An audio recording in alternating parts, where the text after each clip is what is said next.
ഇന്നത്തെ ഒരു വാർത്ത ഏറെ ശ്രദ്ധിക്കപ്പെടുകയുണ്ടായി. സമാനതകളുള്ള ഒരുപാട് കേസുകൾ നമ്മൾ ഇതിനു മുമ്പ് കേട്ടിട്ടുള്ളതാണ്. അതിൻ്റെ ഒരു ബാക്കി പത്രം എന്നോണം. വാർത്ത ഇതാണ്: സൈന്യത്തിൽ ജോലി കിട്ടിയ കാമുകൻ ബന്ധം ഉപേക്ഷിക്കുന്നു. പാലക്കാട് പെൺകുട്ടി ജീവനൊടുക്കി, പരാതിയുമായിട്ട് കുടുംബം. പാലക്കാട് കൊല്ലങ്കോട് വിദ്യാർത്ഥിനി തൂങ്ങി മരിച്ച സംഭവത്തിൽ കാമുകനെതിരെ പരാതി കൊടുത്തിരിക്കുകയാണ് കുടുംബം. പാലക്കാട് കൊല്ലങ്കോട് പയ്യന്നൂർ സ്വദേശി ഗ്രീഷ്മയാണ് കഴിഞ്ഞ ദിവസം വീട്ടിൽ തൂങ്ങി മരിച്ചത്. അപ്പോൾ വിദ്യാർത്ഥിനിയെ കാമുകൻ കബളിപ്പിച്ചു എന്നാണ് പരാതി നൽകിയിരിക്കുന്നത്. സൈന്യത്തിൽ ജോലി കിട്ടിയതിന് ശേഷം കാമുകൻ ഗ്രീഷ്മയുമായിട്ടുള്ള ബന്ധം ഉപേക്ഷിച്ചതായിട്ടാണ് ആരോപണം. കാമുകൻ ബന്ധം ഉപേക്ഷിച്ചതിൻ്റെ ആ ഒരു മനോവേദനയിലാണ് ജീവനൊടുക്കിയതെന്ന് ഗ്രീഷ്മയുടെ കുടുംബം ആരോപിച്ചു. കാമുകൻ കബളിപ്പിച്ചത് സംബന്ധിച്ച് പോലീസിൽ പരാതി നൽകിയതായും കുടുംബാംഗങ്ങൾ പറയുന്നുണ്ട്. വിവാഹ വാഗ്ദാനം നൽകി പെൺകുട്ടിയെ വഞ്ചിച്ചു എന്ന് ചൂണ്ടിക്കാണിച്ച് ഗ്രീഷ്മയുടെ മരണത്തിൽ കുടുംബം പോലീസിന് പരാതി നൽകി. കൊല്ലങ്കോട് പോലീസ് അന്വേഷണം ആരംഭിച്ചിരിക്കുകയാണ്. ശനിയാഴ്ചയാണ് ഗ്രീഷ്മയെ തൂങ്ങി മരിച്ച നിലയിൽ വീട്ടിൽ കണ്ടെത്തുന്നത്. വീട്ടിൽ ആരുമില്ലാത്ത സമയത്താണ് ഇത് സംഭവിച്ചിരിക്കുന്നത്. മരിക്കുന്നതിൻ്റെ തലേ ദിവസം പോലും ഗ്രീഷ്മ കൊല്ലങ്കോട് പോലീസ് സ്റ്റേഷനിൽ പോയി കാര്യങ്ങളൊക്കെ പറഞ്ഞ് ഒരു പരാതി നൽകിയിരുന്നു. സൈന്യത്തിൽ ജോലി കിട്ടിപ്പോയതിന് ശേഷം ഈ കാമുകൻ ഉപേക്ഷിച്ചു എന്ന് വിളിച്ച് സംസാരിക്കാൻ വഴിയുണ്ടാക്കണം എന്നുമായിരുന്നു പരാതി. ഇതിനു പിന്നാലെയാണ് ഗ്രീഷ്മ ജീവനൊടുക്കിയത്. അതുപോലെ തൻ്റെ പെങ്ങൾക്ക് നീതി കിട്ടണമെന്നും സൈനികനായി ജോലി ചെയ്യാൻ അവന് അർഹതയില്ല എന്നും ഗ്രീഷ്മയുടെ സഹോദരൻ പറഞ്ഞു. അവൻ ജോലി കിട്ടിയതോടെയാണ് ഗ്രീഷ്മയിൽ നിന്നും അകന്നത്. അവന് ജോലി കിട്ടിയെന്നറിഞ്ഞപ്പോൾ മുതൽ ഗ്രീഷ്മയാണ് ഏറ്റവും കൂടുതൽ സന്തോഷിച്ചത്. അവൻ്റെ വീട്ടിലും എല്ലാവർക്കും ഇരുവരുടെയും പ്രണയം അറിയുമായിരുന്നുവെന്നും സഹോദരൻ പറയുന്നുണ്ട്. അതുപോലെ ഗ്രീഷ്മയുടെ വാട്സപ്പ് ചാറ്റുകളും ഇപ്പോൾ പുറത്തു വന്നിട്ടുണ്ട്. കാമുകൻ ഉപേക്ഷിക്കുന്നതിനെക്കുറിച്ചും മറ്റുമൊക്കെയാണ് വാട്സപ്പ് ചാറ്റിൽ പറയുന്നത്. ഈ ഒരു വാർത്ത കാണുമ്പോൾ കേൾക്കുന്ന ആർക്കായാലും ഒരുപാട് സങ്കടം തോന്നുന്ന ഒരു കാര്യം തന്നെയാണ്. കാരണം സാധാരണ ഒരു അവസ്ഥയിലെത്തുമ്പോൾ ആ വ്യക്തിയെ സ്നേഹിക്കുകയും പിന്നീട് ആ വ്യക്തി കുറച്ചുകൂടി നല്ലൊരു മെച്ചപ്പെട്ട ജോലിയിലേക്ക് കയറുമ്പോൾ ആ ഒരു സ്നേഹം വേണ്ടാന്ന് വെച്ച് ആ പെൺകുട്ടിയെ ഉപേക്ഷിക്കുകയും ചെയ്യുന്ന ആ ഒരു പ്രവണത, ഇത് ഈ ഒരു കേസ് മാത്രമല്ല, ഇതിനു മുമ്പ് ഒരുപാട് തവണ ഇതുപോലത്തെ കേസസ് നമ്മൾ കേട്ടിട്ടുണ്ട്. പക്ഷേ ഈ കുട്ടീനോട് എനിക്ക് ഇങ്ങനെ മരിക്കുന്ന ആ ഒരു കുട്ടികൾക്ക് നൽകാൻ പറ്റുന്ന ഒരു ഉപദേശം എന്താണെന്ന് വെച്ചാൽ, ഒരിക്കലും നമ്മൾ ഒരാൾക്ക് വേണ്ടിയിട്ട് സൂയിസൈഡ് ചെയ്യരുത്. കാരണം ഈ ഒരു ആള് ഇപ്പം നിങ്ങൾ പോലീസ് സ്റ്റേഷനിൽ പരാതി നൽകിയിരുന്നു, ആ കുട്ടി തലേ ദിവസം പോയി ആത്മഹത്യ ചെയ്തില്ല എങ്കിൽ ആ സൈനികനെ വിളിച്ച് ഒത്തുതീർപ്പാക്കാൻ ശ്രമിച്ചു എന്ന് വിചാരിക്കുക.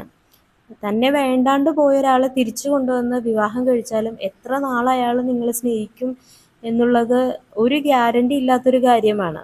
ഇവിടെ എത്രയോ നല്ല ആൺകുട്ടികൾ നമ്മുടെ ലോകത്തുണ്ട്. പെൺകുട്ടികളെ പൊന്നുപോലെ നന്നായി സ്നേഹിച്ച് നന്നായിട്ട് നോക്കുന്ന ഒരുപാട് ആൺകുട്ടികളുണ്ട്. പക്ഷെ എന്തോ ഭാഗ്യവശാൽ പല പെൺകുട്ടികളും എത്തപ്പെടുന്നത് ഇതുപോലെ ചതിയന്മാരുടെ കയ്യിലാണ്. ഈ ഒരു കുട്ടി തലേ ദിവസം കേസ് കൊടുത്തു എന്ന് പറയുന്നു. ഒരുപക്ഷെ ആ കുട്ടിയുടെ മാനസിക സമ്മർദ്ദം താങ്ങാൻ പറ്റാത്തത് കൊണ്ടായിരിക്കാം ആ കുട്ടി ഈ ഒരു കടുങ്കൈ ചെയ്തത്. എന്തായാലും അതിനുള്ള എല്ലാ തെളിവുകളും ആ പെൺകുട്ടിയുടെ ഫോണിൽ നിന്നും കിട്ടിയിട്ടുണ്ട്. എനിക്ക് തോന്നുന്നു അയാൾ ഈ കുട്ടിയെ സംസാരിക്കാൻ പോലും ഇത് ക്ഷമ കാണിച്ചിട്ടുണ്ടാവില്ല. അതുകൊണ്ടാണ് പോലീസ് സ്റ്റേഷനിൽ ചെന്ന് ആ കുട്ടി പറയുന്നത് പരസ്പരം ഒന്ന് സംസാരിക്കാനുള്ള ഒരു അവസരം ഒരുക്കി തരണം എന്ന രീതിയിൽ.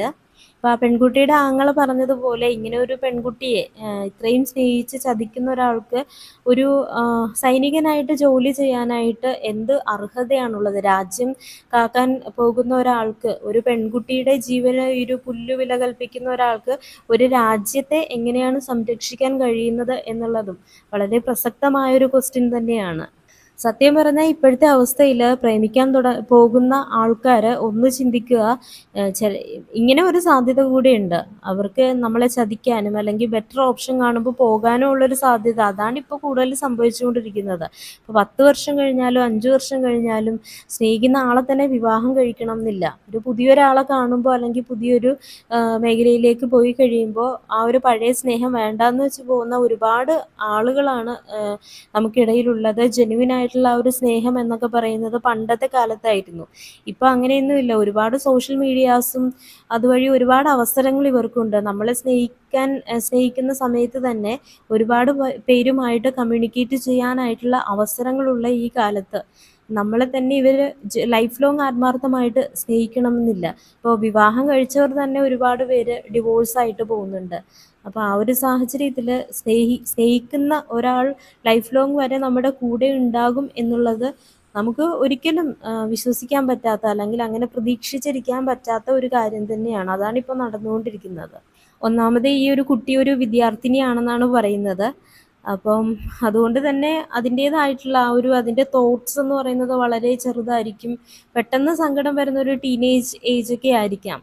അപ്പോൾ അതുകൊണ്ട് തന്നെ അതിന് ചിലപ്പോൾ ആ ഒരു പ്രഷർ താങ്ങാൻ പറ്റാതെ ആയിരിക്കാം അത് ഇങ്ങനെ ചെയ്തത്. പിന്നെ അത് ഒരിക്കലും പ്രതീക്ഷിച്ച് കാണില്ല. കാരണം ഇയാൾക്ക് ജോലി കിട്ടിയ സമയത്ത് ഇവിടെ പറയുന്നുണ്ട് ഏറ്റവും കൂടുതൽ സന്തോഷിച്ചിരുന്നത് ഈ പെൺകുട്ടിയാണ്. അപ്പോൾ കുറച്ചുകൂടി നല്ലൊരു ലൈഫ്, ഒരു ജീവിതം കിട്ടുമെന്ന് പ്രതീക്ഷിച്ചിരുന്ന ഒരു പെൺകുട്ടിയാണ്. പക്ഷെ സംഭവിച്ചത് നേരെ ഓപ്പോസിറ്റ് ആണ്. അതുകൊണ്ടായിരിക്കും ആ കുട്ടി ചിലപ്പോൾ ഇങ്ങനെ ഒരു കാര്യം ചെയ്തത്. എന്തായാലും ആരും ഇങ്ങനെയൊന്നും ചെയ്യാതിരിക്കുക. നമ്മളെ വേണ്ടാത്ത ആൾക്കാരെ നമ്മൾ വേണ്ടാന്ന് വെച്ചാൽ തീരുന്ന പ്രശ്നമേ ഉള്ളൂ.